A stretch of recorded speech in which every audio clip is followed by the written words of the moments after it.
All right. Yes, I got a haircut. Into the baseball season, going into summer, I just felt like it was time for a change. Trying to change up the mojo a little bit, get some things going for Chris Lemonis. I'm doing everything I can, okay? I'm doing every single thing I can to try to get Mississippi State baseball back on track. If that means cutting my hair, I'll do it. I'll do whatever I can to sacrifice for everybody. All right. First of all, how's everybody doing? We're getting to the summer. I'm really excited. No sports to cover at this point, but man, I love the summertime. I love the fact that it slows down a little bit. We can kind of take a little bit of a break. But at the same time, I want to stay here with you guys and still talk about some sports. So that's why we're here tonight. There's still a lot to talk about regarding Mississippi State. We're talking about Tolu Smith's decision. We're going to talk more about baseball. If you go back to the YouTube channel, if you haven't seen it yet, yesterday I discussed the baseball season and kind of what went wrong, what Mississippi State has to do, my thoughts on kind of where everything is right now for Chris Lemonis and all that stuff. So if you want to go check that out, I have that on this channel. If you go to my videos, and you can see that there, and you can see a lot of other videos as well. Of course, we have Chris Lemonis' press conference, his final press conference of the year from Saturdays on there. I thought a really good press conference from Chris, some candid thoughts and his thoughts on where he goes from here. We got a good video on there from Luke Hancock, so go check that out. And also some great stuff over on 247, kind of the fallout of the season and all that stuff. We also have a new coaching hot board for the pitching coach that Mike Nemeth put up today. I agree with some of those guys that he's got on there, and I feel good about Mississippi State's chances of landing a solid pitching coach based on what I've heard on Tuesday. So, yeah, today's Tuesday, isn't it? No, today's Monday. Wow. Well, hey, we're here, folks. We're in summer. So go check that out. And again, if you haven't subscribed to this channel, please do that as well. I'd really appreciate that. We just hit 1,500 subscribers. How about that? Woohoo, yay. There's going to be a smart aleck on here that's going to go unsubscribe now because I said that. People do that stuff. It's just very mean-spirited. Don't be that person. Don't be the person that goes unsubscribe after I've just told you how excited I was to get 1,500 subscribers. Be a good person. Pay it forward. All right, so you guys know the drill. A lot of you guys come in here every single time. Put your questions, comments, whatever in the box over there on the right side.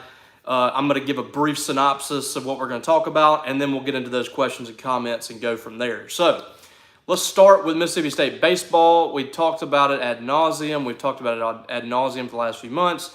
Mississippi State, very frustrating year once again for the Bulldogs. They finished 27-26. They finished 9-21 in the SEC for the second straight season. Just an unacceptable season for Mississippi State. But here's the facts of the matter. Chris Lemonis is going to continue to be the head coach of Mississippi State going into next season. That is not going to change unless some kind of scandal or somebody comes in and says they're absolutely not going to allow it to happen, whatever. Unless that happens over the next few days, Chris Lemonis right now is working on building this 2024 team. So we can go ahead and get that out of the way. Chris Lemonis is back. Now, what does Mississippi State have to do to get back to an Omaha contender, to get back to competitive baseball in the SEC? First and foremost, they've got to go out there and hire one of the best pitching coaches they can possibly hire, because you're not going to go get really good pitchers out of the transfer portal without a really good pitching coach. So they have to have that person in-house, and I think as soon as the season ends for whoever that pitching coach is, Mississippi State will likely have their pitching coach.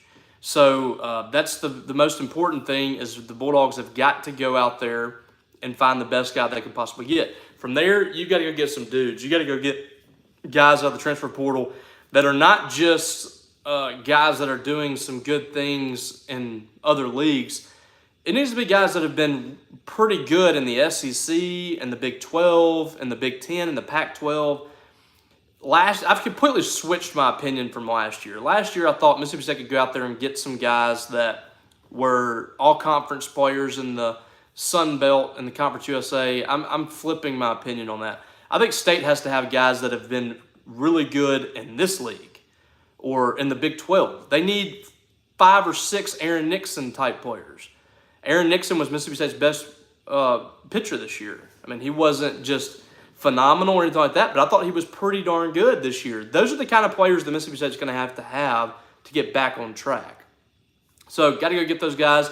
Got to go get some more players from the position standpoint and at the plate to replace some of the ones that they're losing as well. So that's what they got to do with baseball, and we'll discuss a lot of that further also. And then, of course, Tolu Smith, the big news for Mississippi State. There was a lot of negativity around Mississippi State over the last few months. The main positives that we've seen have come from men's basketball and women's basketball. And the biggest news since basketball season ended is Tolu Smith is back. And that basically completes Mississippi State's roster. There could be a move or two still yet to happen. Don't expect anybody really out of the transfer portal for Mississippi State, but hearing that somebody could be pulling their name out of the portal. And we saw also on Monday, Will McNair is going to enter the portal, which was expected. Paul Jones has been preparing people for that for several weeks now. So the roster's basically set. It's almost the same roster as we saw last year with the addition of a 20-point per game scorer in Andrew Taylor and the addition of a Power 5 starter in the post, and Jimmy Bell, who's probably going to be coming off the bench behind Tolu Smith, which I think is a great addition for Mississippi State to have that guy that's going to be backing up Tolu. And then you have Trey Fort, one of the best players coming out of junior college, high scorer in the country. And you got Josh Hubbard that's coming in. I mean, it's going to be a really, really exciting season for Mississippi State fans. If you don't have tickets, go ahead and get them, because this is going to be probably the most exciting seasons of basketball in over a decade. And it's really fun to see that back. Mississippi State basketball is supposed to be good. The hump is supposed to be rocking. So a lot of us grew up on that in Mississippi State, whether it be the 96 Final Four team that, you know, back in 1990 when they won the 1990-91, those teams were really good. It's really going to be exciting. You know, I grew up in the Rick Stansbury era and at the end of the Richard Williams era, and I can just remember going to those ball games with my parents and having just an absolute blast. I could not wait to get out of school to go see Mississippi State play a big Southeastern Conference game in front of a sold-out crowd in a raucous environment. You know, there might not be even any TV at the game, and that's why it was so fun to go to those games. You had to experience it yourself. I think you have to do that again. I think fans have to get out there and experience Mississippi State basketball for themselves again. Don't just watch it on TV. Get to the hump, enjoy the atmosphere, and enjoy Chris Jans and this team, because I think it's going to be really exciting. So, with that said, you guys are dropping in questions and comments left and right, so we're going to go right to them. First of all, Zach, it's not my birthday. Where's this coming from? My birthday is in 2 weeks? No, it's next week, next Friday. How about that? June 2nd is my birthday. Come back on June 2nd and wish me happy birthday. I appreciate it. Turkey Hunter, what do you think the top pitching coach candidates are? It's hard to really know, but I mean, I think they're going after some really good candidates at this point.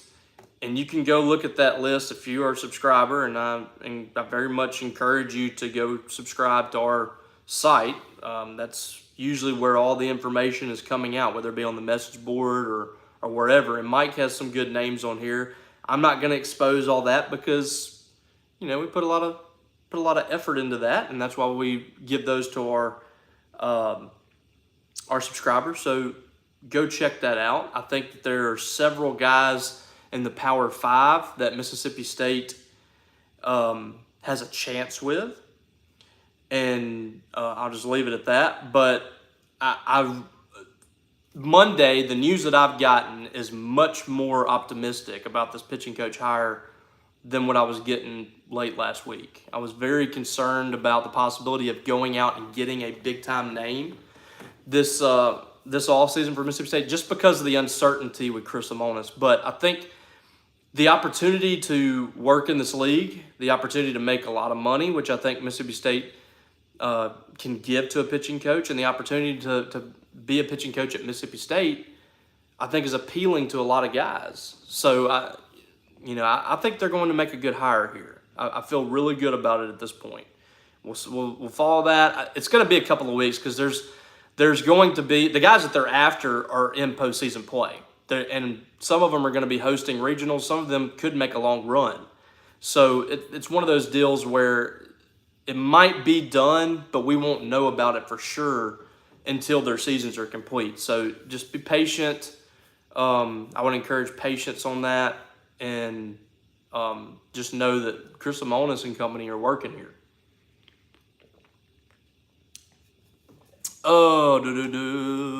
Tucker basically answered that already. Bryce, do you have any close estimates or guesses on what the NIL budget looks like now? Yeah, I mean, I have a good idea what it looks like in most of the sports. I'm not going to bring that to the surface. I don't think it's good to have those numbers out there. You don't want players knowing what you have. You kind of use that against you. But here's what I'll say about Mississippi State's NIL. And I had this conversation with somebody just right before this show that would know a lot about NIL at Mississippi State. Mississippi State has not lost anybody on campus that's been tampered with, that's had opportunities to go pro. They really have not lost anybody outside of Ra Thomas because of NIL. I mean, you look at the players that they've been able to get because of this Bulldog initiative. And it might not look like a big win to fans because you're looking for transfer portal players, you're looking for recruits, guys like that, but you're basically recruiting against yourself here in this NIL era when you're trying to get guys to stay on campus. And State has been able to be competitive because of the Bulldog initiative. And you've gotten all these guys on the defensive side of the ball this year to return for football that could have gone pro, that could have graduated and moved on. All of those guys came back because of the Bulldog initiative, thanks in large part to it, not 100%. But those guys came back. Tolu Griffin, Xavier Thomas, Will Rogers, I think, has a great NIL deal. And then you look over, Tolu Smith was tampered with, like, brazenly by teams inside this conference. One in particular. And I think everybody kind of saw that on Sunday night when Kentucky people were basically telling on themselves. Tolu Smith was tampered with by teams inside this conference. I can tell you that with 100% certainty, and it was done so brazenly, a lot of people were very, surprised by it. Will Rogers was done the same way. But Mississippi State, they might not have reached the number that those teams were trying to get, but the relationships that they have here and having a competitive number is what got them there. I think Mississippi State's NIL is in a good spot. Now, that's not to say that everybody should be, hunky-dory with it and be content.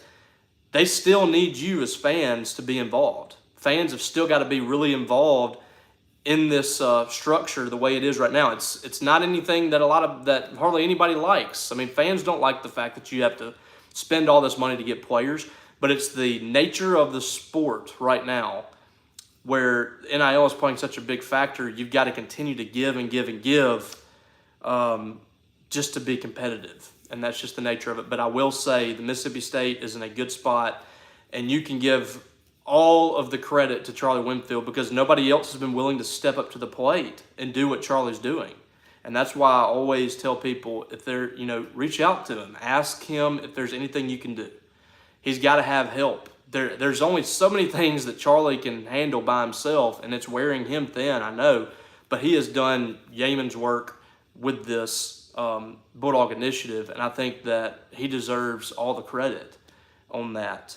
And he's helped them get to where they need to be. But also a lot of other people have reached out to him. They've gotten, they had the charity golf events. Not really charity, I guess. That's not a good word, but the fundraising that they had for Mississippi State men's and women's basketball, that was very successful. They're planning an event in the Cotton District this fall for the Bulldog Initiative with the dunk contest or whatever it is. So a lot of good things going on with the Bulldog Initiative right now, and I encourage everybody, if you're willing, to get involved with that. Bully, I heard a pretty high number on Tolu. Really high number. It would be shocking to a lot of people. Tucker, are there any rumors of players who are planning to enter the portal? I feel very good about a couple of guys. I don't want to throw them out there right now, but I'm not expecting. Right now, I'm not expecting any transfers that's going to upset a lot of people. I'll just put it that way. I'm going to wait until I get confirmation on those guys entering the portal. But as it stands right now, everything I've heard on Mississippi State's side of things is players are happy, and the ones that fans are really excited about, I think they're good to go. I haven't heard anything. And I think that's what you're seeing with these. You're seeing some of these freshmen and other guys that are starting to tweet out pictures and comments on social media. I think there's been kind of a push to try to put that stuff out to show that they're kind of committed. And while it's still kind of cryptic in a way, I think it says a lot. So I feel really good about that freshman group and those guys. I feel fine about Hunter Hines. I mean, I'm not concerned about Mississippi State losing a lot of players on this team that you guys are really excited about. I think they're going to be fine. Bully Baller, which team do you have the greatest hatred for on the gridiron that's not in the SEC?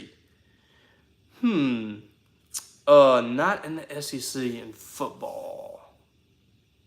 I'm not a big fan of Clemson. I think it's just Dabo Swinney. I just, there's something about him. It just seems really fake.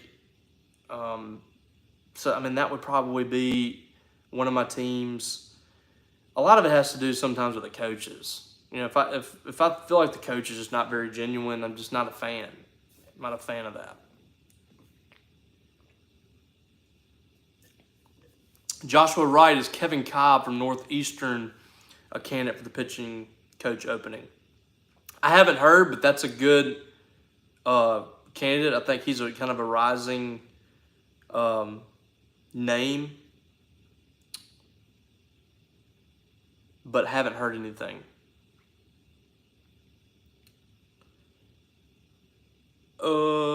Tucker just popped in. Should have clarified a minute. Have you heard of any players elsewhere entering the portal? I have not. I've not heard that just yet, and it's going to be a couple of days. There might be some that go ahead and announce after the season. They cannot enter the portal, I don't think, till the 30th. But I haven't heard of anybody just yet. We started hearing a lot of players before they entered last year, and some of them were connected to Mississippi State. But so far have not heard any. But I'd expect, Alabama's a place that could end up getting raided, and from what I hear, that's a high probability. They're gonna have their hands full trying to keep players there. It wouldn't shock me if teams started really hammering that Alabama roster, and I mean, tampering everything. With the loss of Brad Bohannon, he was a guy he was a really good recruiter. He recruited all those players. I mean, it would be a lot like Mississippi State if Mississippi State left. I mean, if Chris Lemonis left,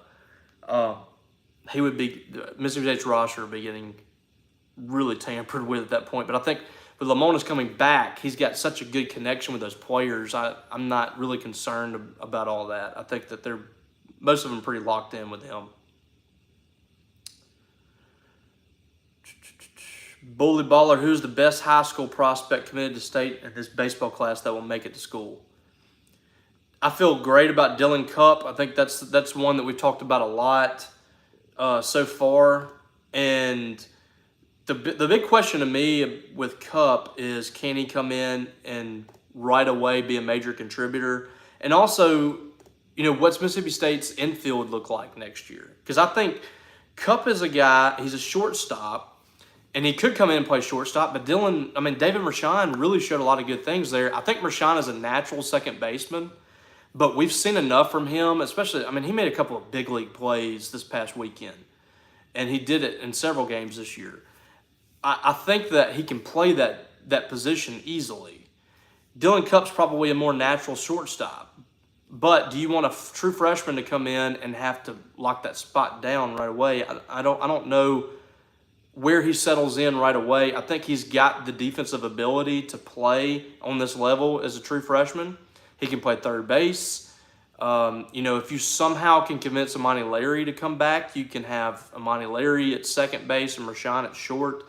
But Cup is the easy answer as a really exciting high school prospect that can get to campus. And that's a guy, a year or two ago, I didn't think State had a chance of getting to campus, but it looks like he's going to make it, and that's a good pickup for Mississippi State. Aiden Smith out of Texas, the outfielder, he's another one that I think has a possibility to get into school, and he has a chance to play early.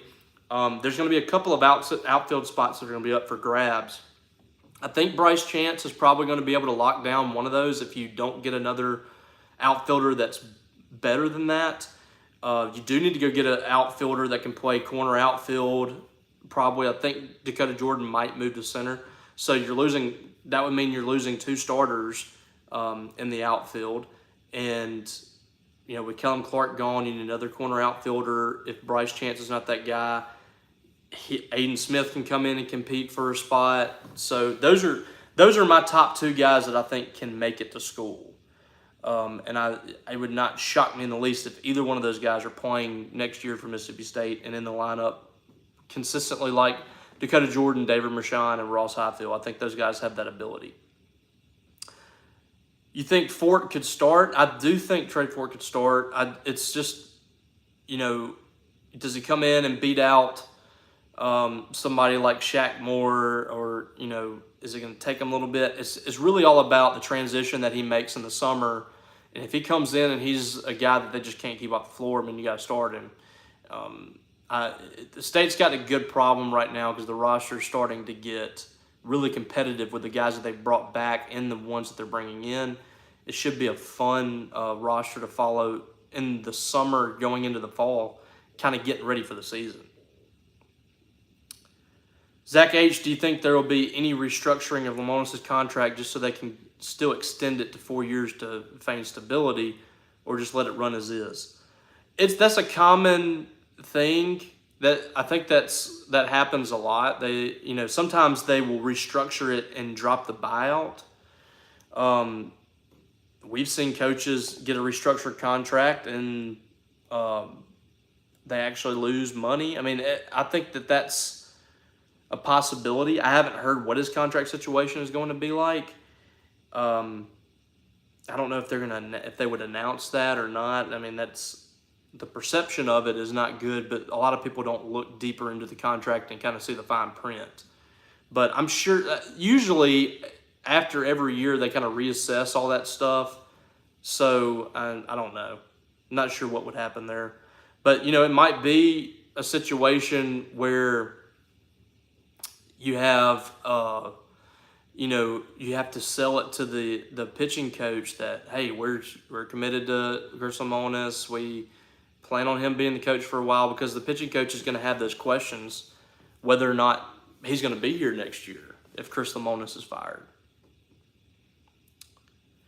Ellen Goodman, our baseball players made more errors than we are used to. Do you think summer league play will help portal players or combination? Well, a couple of those guys have been around for a while. Slade Alford, Lane Forsythe, those guys made a lot of errors this year.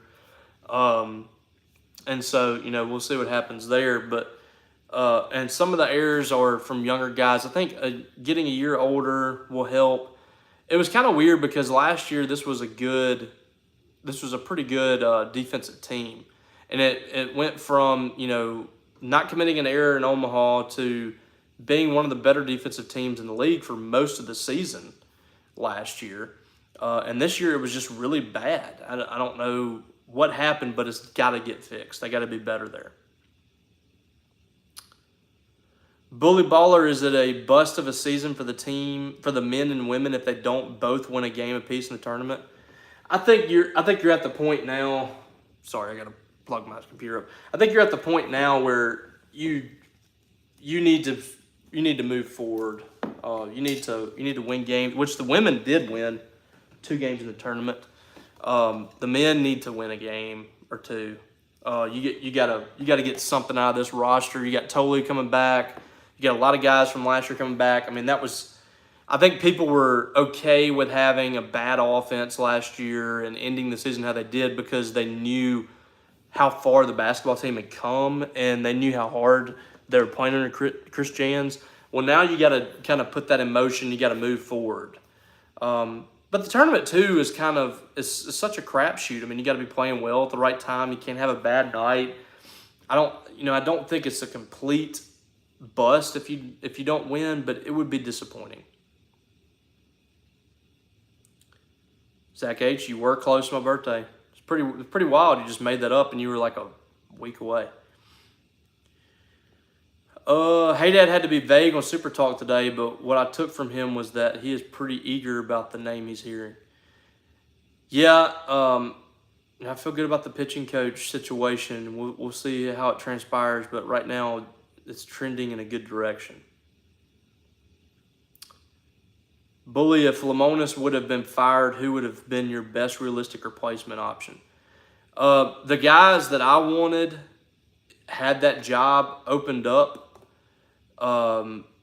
is Cliff Godwin from East Carolina. He would be number 1 on my list. The Campbell coach, I like him a lot. That'd be 1B. Who else? I think Gotro would have gotten an interview. He deserves it at this point just to get an interview in the situation at least. So, I mean, they would have had some options. But, if Lemonis can get this pitching coach hired right and then get some really good players out of the portal, I think State can easily get back on track next year. I don't think that this pitching staff has to be out of this world. I keep saying this, if they would have just had a 5-run earned average, which again is not good, they would have been a team contending for a host spot. I truly believe that. Like that's far away. That's 2 runs. That's 2 runs differential. But at the same time, that's not going from really bad to great. That's going from really bad to like mediocre. And if you would have been mediocre, you would have had a really good team this year. But that's the current state of baseball. If you look at the SEC stats and look at the stats around college baseball, it's like everybody's numbers are really high. There's nobody that's really been truly dominant outside of Wake Forest, some teams like that. There's just not a ton of great pitching staffs. Offense is a little ahead right now. People are a little more sloppy. I don't think there's a ton of fundamentals going on right now. I don't think a lot of guys are throwing strikes. So State doesn't have to be out of this world. They just need to get things under control and not be a runaway train, which is what they've been as a pitching staff the last 2 years. Richard, will the SEC get some teeth and clamp down on tampering, or can they? They're going to have to put some restrictions in here. I mean, I don't know. I think teams are scared to turn other teams in because they're tampering too. I think that's the problem. You can't turn somebody else in when you're doing the same thing.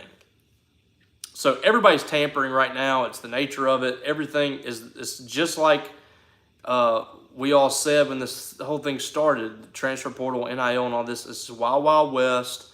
There really are no rules, and there's nobody to enforce them. So that's what you're getting. And now you're getting coaches and people that are heavily involved in a program that are doing it themselves, which we kind of saw a few years ago when some Mississippi State players were trying to go to Ole Miss. There was a coach that was tampering for Ole Miss, and the SEC kind of cut that out, and those players weren't allowed to transfer there. Well, we're seeing that more and more now. There's more and more coaches and people that are involved in the program that are reaching out to players, getting them to enter the portal or trying to get them to enter the portal, offering deals. It's just, oh God, it's a mess. TNT pressure washing. I need you to come pressure wash my garage and my sidewalk, TNT. You got Sierra, Tapper, Forsyth, Dome, Lofton, Simmons, Auger all coming back. Yeah, it's a good starting point. They have some guys in place. Drangelo's back. They got some talented players. They just got to get the best out of them. Kobe Walker, how many players do you think will leave for Mississippi State baseball? I'm not sure. They'll have some adjustments. There'll be some players that go, but again, I don't think it's going to be the guys that people think, the guys that you would be upset about. I think you're going to have a good nucleus returning. Kobe, what good pitchers are in this incoming freshman class in baseball? Let's look at it.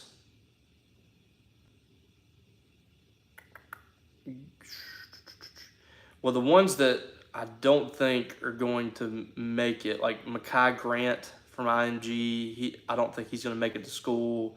Colin Houck from Georgia, going to be tough. I really like Cam Schulke from the College of Central Florida, the junior college, a guy that's got like 3 different arm slots, doesn't throw hard, but he throws strikes, and he's able to get outs. Those are the kinds of players that Mississippi State needs. I think he's solid. Will Passeau from Pearl River had a good year. Those are 2 guys that can come in and impact you right away. It's so hard for a freshman sometimes to make this jump, but they've got a good mixture of some left-handers and some right-handers in this group that I think can help a little bit next year. But it's really going to be a situation where I think they need to get some players in the portal that can come in right away. Bully Baller, who's the greatest competitor in MSU sports history in any sports? Ooh, I don't know. I mean, greatest competitor? Dak Prescott's got to be up there.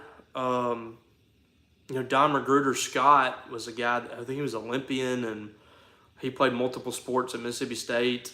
Jackie Parker. I'm just trying to rack my brain. I mean, Dak's definitely up there, I would think. Mark Jones, will the entire 2023 football signing class make it to campus this summer? I think there are a couple of JUCO guys that are still up in the air, but for the most part, yes. I think it was, let me see, let me look at it to be sure. But I don't think there's any high school guys that really have any issues. But there were a couple of JUCOs that were watching. Leon Bell, I think, is one of them. And that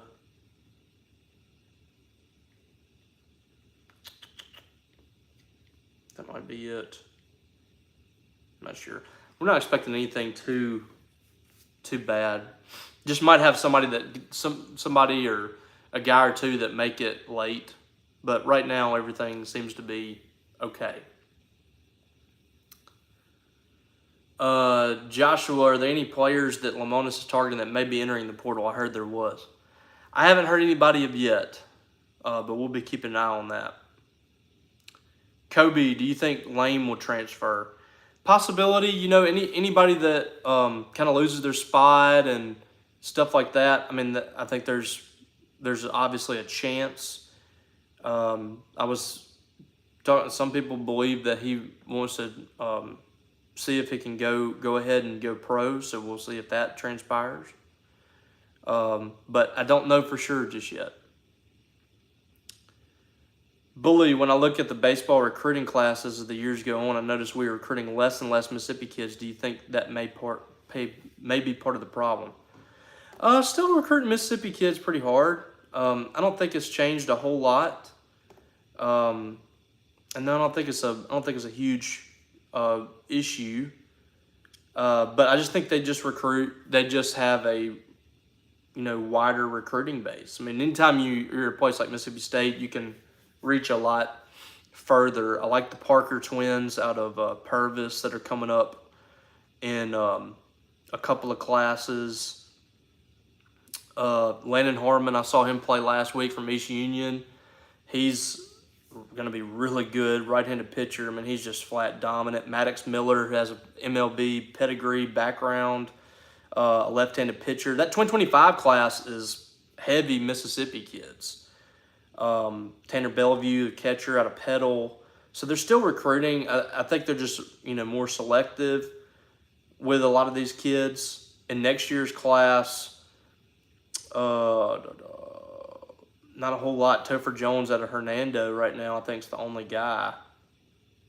So it is a little more slim than usual. This year, Kellum Clark's brothers in this class. Gage Haley out of Lewisburg. Riley Myers, I've seen him play a good bit at a Leak. Judd Files from Mooreville. Ethan Pulliam. So this is a good Mississippi class here. Reeves Reynolds from Jackson Prep. Keelan Parnell. I'm really interested to see how they're able to keep the players they got coming in, and then the transfer portal. I mean, this is a huge class coming in. That's not a situation I would like to be in if I was Chris Lemonis. Gonna have to cut some good players, but it's a huge class, and the transfer portal's kind of changed high school recruiting, JUCO recruiting a little bit. Corbin Dallas says, Robbie, you do know we're a big-time program, right? I've heard that. There was a guy that told me that once by the name of Zach Arnett. He likes to slap people around a little bit. TNT, the strike zones were really tight. Do you think it had anything to do with grading the umpires? Yeah, definitely. I think that changed things tremendously, and kind of flies in the face of wanting to speed up baseball games when you're constantly tightening zones and walking batters and prolonging innings. But they're scared they're going to get graded badly.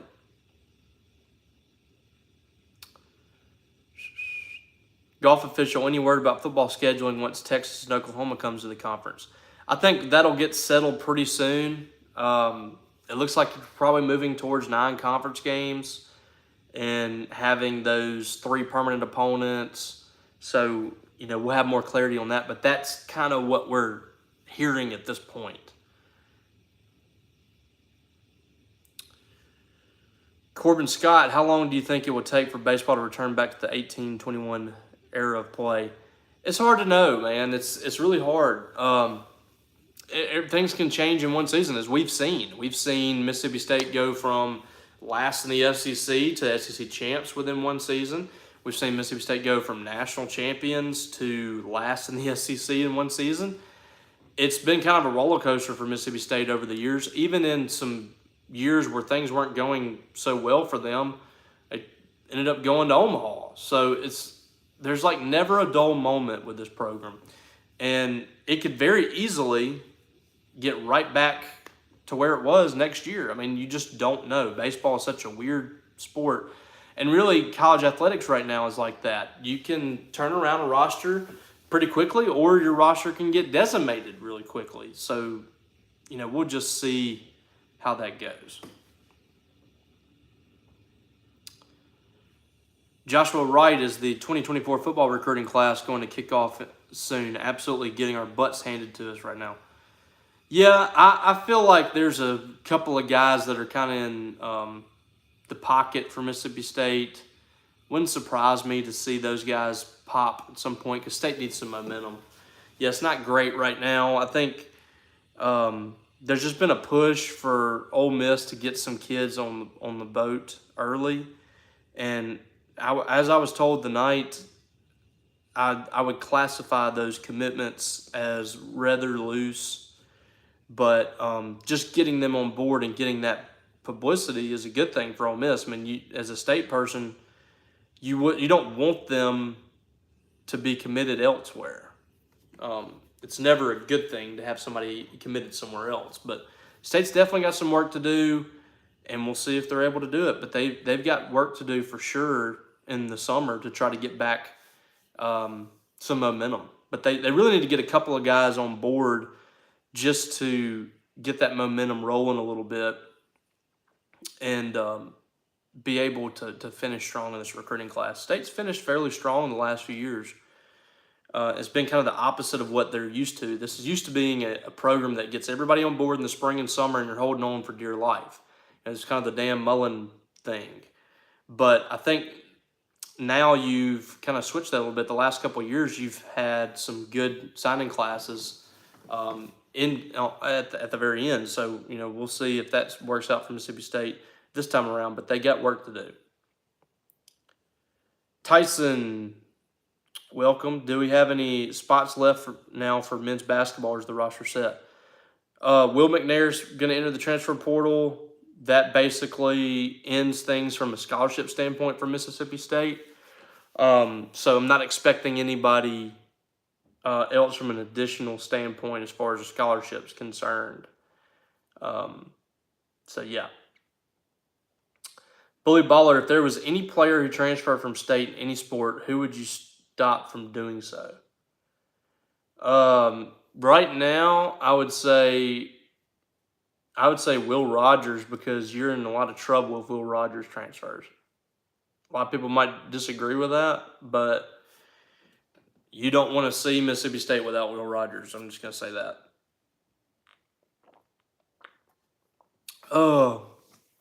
Bully, where does the state of Mississippi sit at on high school baseball talent?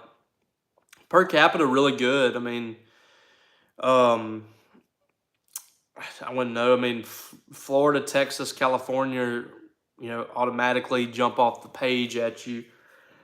Georgia, Louisiana, Mississippi would probably be right underneath that. I would say probably top 12 states for baseball. It's a good state for baseball. They produce some good talent here, especially when you consider the size of Mississippi.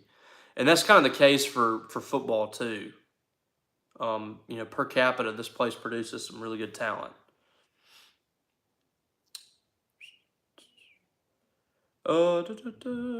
Just moving on through.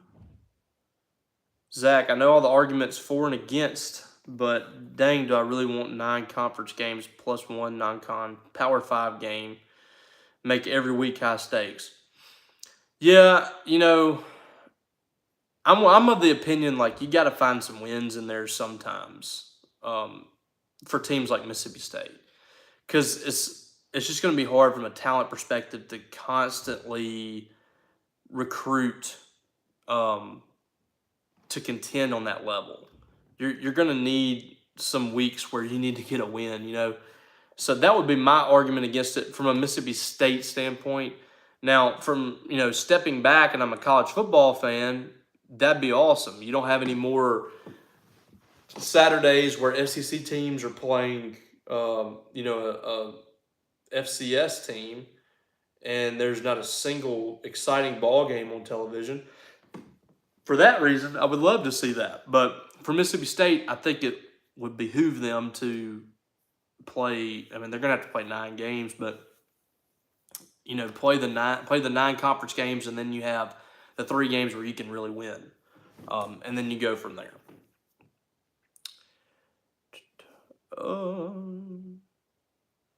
If Lemonis is fired at some point, how much of the hiring process would fall on Ron Polk? Hopefully 0.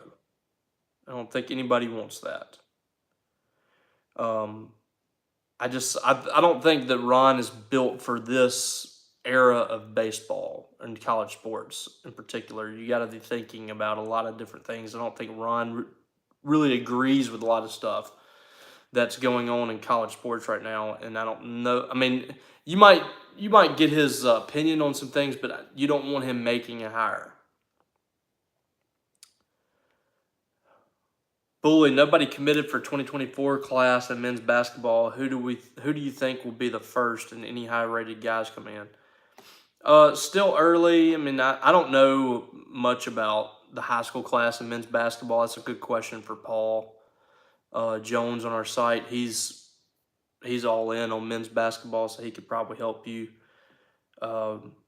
with that answer. But had a commitment and he decommitted a couple of weeks ago or last week, whenever it was. I think he's been picking up some big time offers, but other than that, I mean, there's, high school recruiting's kind of taken a back seat. Jeremiah Wilkinson was his name. He decommitted earlier this month. But he's really started to kind of pick up a lot of offers, and I think it was expected that he was going to be looking around a little bit. But I think that'll pick up a good bit this summer whenever the coaches are going to see AAU games and really start to get involved in that 2024 class. I think they've really been focused on the transfer portal for now.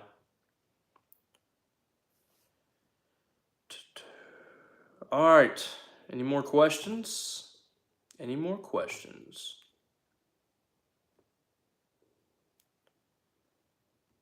Speak now and forever hold your peas. Hold your peas. All right. Well, good stuff, guys. Appreciate you stopping in. Again, please subscribe to this channel if you don't already. And we'll have Corbin Hogan or Stone Cold. Stone Cold all day, man. Stone Cold all day.